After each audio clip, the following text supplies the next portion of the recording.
আমার যদি এটা এইখানে না লেগে গলায় লাগতো হয়তো আমি এতক্ষণে বেঁচে থাকতাম না। একটা টিকটকারের কিভাবে এরকম সাহস হয় যে একটা মানুষকে চাকু দিয়ে স্টেপ করে, এক হাতে শার্ট ধরেছিল আর এক হাতে আমাকে সে স্টেপ করেছে। আপনারা সেটা দেখতেই পাচ্ছেন যে আমার গলায় ছুরি আঘাত এবং 4টা সেলাই আছে। অ্যান্ড ওই অবস্থায় আমাকে আদালতের বারান্দা থেকে ফেলে দেওয়ারও চেষ্টা করেছে। সে তার কোন গ্যাংয়ের পাওয়ারে আমাকে এভাবে অ্যাটাক করে ছুরি আঘাত করে মেরে ফেলার অপচেষ্টা চালাইতে পারে। 29/10/2025-এ আমি ঢাকা জজ কোর্টে সাক্ষী দেওয়ার জন্য জজ কোর্টে গিয়েছিলাম। তখন বাজে বেলা 11:30 আমাদের মাননীয় আইনজীবী আমাদেরকে যখন যেতে বলে, যাওয়ার কিছুক্ষণ পরে লায়লা আপু কোর্টের ভেতরে যায় সাক্ষী দেওয়ার জন্য, এবং লায়লা আপুর যে নথিগুলো এবং কিছু আলামত সেগুলো আমার হাতে থাকে।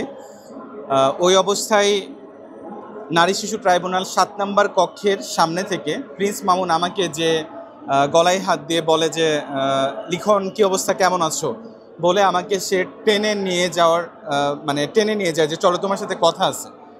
তো আমার যেহেতু আগে বন্ধু ছিল, বন্ধু যখন একটা বন্ধুকে ডাকে তার সাথে যেতেই পারে।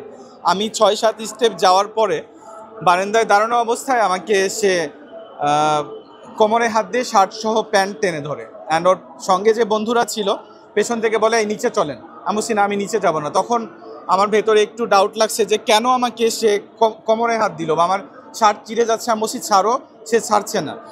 ওই অবস্থায় আমি যখন বলছি আমি নিচে যাব না, তখন সে আমাকে এক হাতে শার্ট ধরেছিল আর এক হাতে আমাকে সে স্টেপ করেছে। আপনারা সেটা দেখতেই পাচ্ছেন যে আমার গলায় ছুরি আঘাত এবং 4টা সেলাই আছে।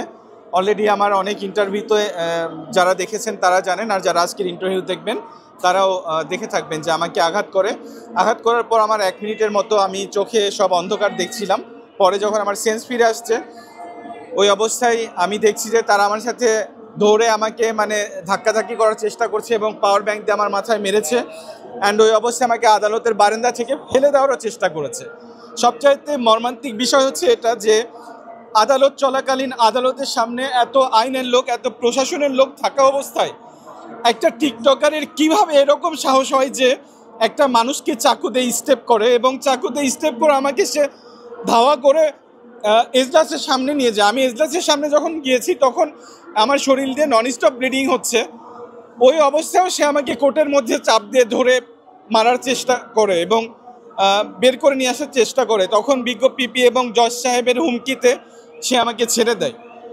তো এই ধরনের ঘটনা ঘটিয়ে ওর মতো একজন হত্যা চেষ্টাকারী লোক, ওর মতো সাধারণ একজন টিকটকার এখন পর্যন্ত রাস্তায় ঘুরে বেড়াচ্ছে বা সে শান্তিপূর্ণভাবে জীবনযাপন করছে। এটা কি করে সম্ভব? আমি তো নিজে এতটা আপসেট যে আমার যদি এটা এইখানে না লেগে গলায় লাগতো হয়তো আমি এতক্ষণে বেঁচে থাকতাম না। আর সে এভাবে ঘুরে বেড়াচ্ছে, তাকে এখন পর্যন্ত অ্যারেস্ট করা হয় নাই। শুধু তাই না, বিজ্ঞ জজের সামনে সে বের হয়ে যাওয়ার সাথে সাথে আমাকে বলছে যে একটা স্টেপ করেছি, তোকে আমি আরেকটা স্টেপ করব। একটা টিকটকারের কোন পাওয়ার থাকলে সে এই ধরনের কাজ করতে পারে? আমিও তো একজন ইনফ্লুয়েন্সার, আমি তো কখনো কাউকে কোর্টের বারান্দায় যে মারতে পারবো না। আমারও তো একটা ফ্যান বেজ আছে। বা আমি কি চাইলে ওখানে পারতাম না যে প্রিন্স মামুনের উপর অ্যাটাক করতে?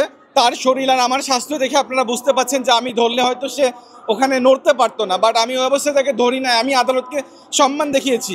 কিন্তু সে কি পাওয়ারে, সে তার কোন গ্যাংয়ের পাওয়ারে আমাকে এভাবে অ্যাটাক করে ছুরি আঘাত করে মেরে ফেলার অপচেষ্টা চালাইতে পারে? আমি ওকে অ্যারেস্ট না হওয়া পর্যন্ত আমি এখানে অনশন করব এবং আমি এখান থেকে উঠবো না যতক্ষণ না তাকে অ্যারেস্ট করা হয়েছে। একজন সাধারণ মানুষকে, আমি তো অন্যায় কিছু করি না, আমি সাক্ষী হিসাবে সেখানে গিয়েছি। আর আজকে আমাকে এভাবে হত্যা করার চেষ্টা সে কেন করলো? আমার সাথে তো তার কোনো ব্যক্তিগত দ্বন্দ্ব নেই যে সে আমাকে এই কারণে মারতে আসছে। আর ব্যক্তিগত দ্বন্দ্ব থাকলে সে আমাকে বাইরে অ্যাটাক করতে পারে। সে তো আমাকে কখনো কোর্টের বারান্দায় হাজার হাজার প্রশাসনের লোকের সামনে, আইনজীবীর সামনে অ্যাটাক করতে পারে না।